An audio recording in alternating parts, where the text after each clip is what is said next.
This is Rebecca Lutzy for the Energy Collective. I'm interviewing Yvo de Boer at the World Energy Congress. Great. I wanted to hear a bit about what you see for the future of the UNFCCC process, including what we can expect in Cancun in December. Specifically, there's been a lot of talk about there being too many countries involved and the future of the process needing to switch to a smaller venue.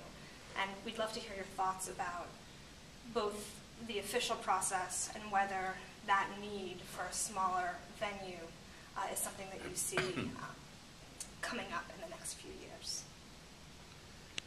Well, the notion of switching to a smaller group is something that was very much talked about in the weeks and months immediately following Copenhagen, and given some disappointment about the outcome of Copenhagen. And I think if coming to grips with climate change was only about reducing emissions, then it would make a lot of sense to just bring the 20 or so major economies of the world together in a room and get them to focus on emission reduction. But the climate change challenge and the climate change agenda isn't only about reducing emissions, it's about adapting to the impacts of climate change as well, for example. And then you're talking about the 100 or so developing countries who did absolutely nothing to contribute to climate change, but will be confronted with the bulk of the impacts. So if your agenda is broader, if it focuses both on reducing emissions and adapting to impacts and helping to stimulate greener growth, then you need a larger group at the table. So I think that although there was talk immediately after Copenhagen about switching to a smaller group, I think there is a general recognition that for a global problem, you really need a response from the global community. And what can we expect this year at Cancun, particularly given that the U.S. has not moved forward in terms of their domestic climate change policy, which we expect to have some impacts on Cancun? Well, I think it's a huge disappointment at the national level in the U.S. that it wasn't possible to agree on cap-and-trade legislation.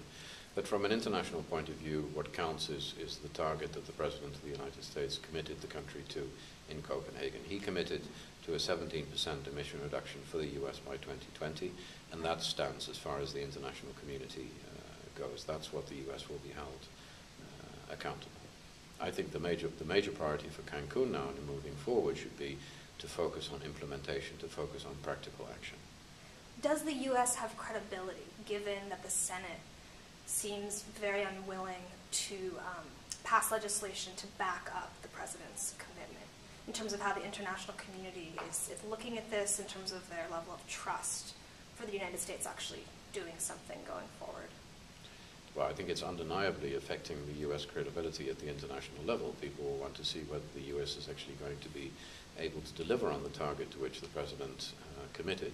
Of course, there is a mandate for the Environmental Protection Agency to begin legislating on climate change in the absence of cap-and-trade legislation, but clearly, yes, the position of the U.S. has been affected.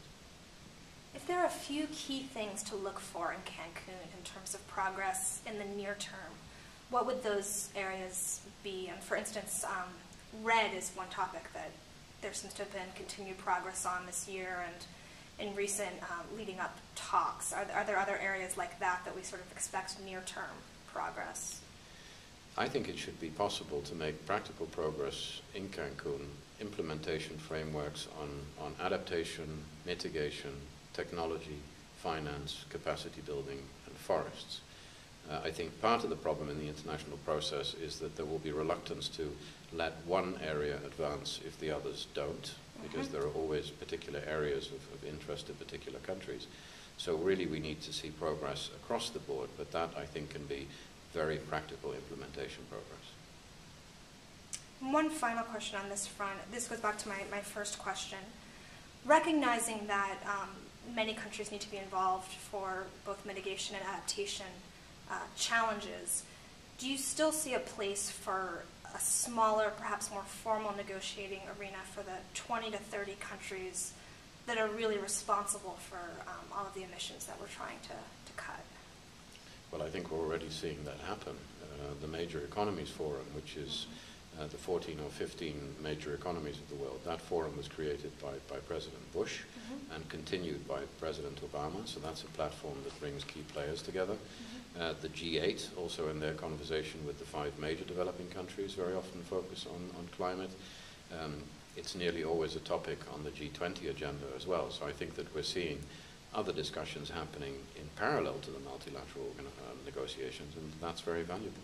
Do you think we'll see more of that at Cancun within the UN process, or will it sort of have to continue on these parallel tracks that we've been seeing so far? Well, these smaller group meetings generally tend to happen in between the larger multilateral negotiations, so I don't expect to see it happening in parallel. But what you do see in the context of those big meetings is smaller groups of countries getting together bilaterally or in larger groups to try and develop a common understanding, and that is also very valuable. It's not a question of one size fits all or only one platform being appropriate. Great. Thank you very much for your time. You're very welcome.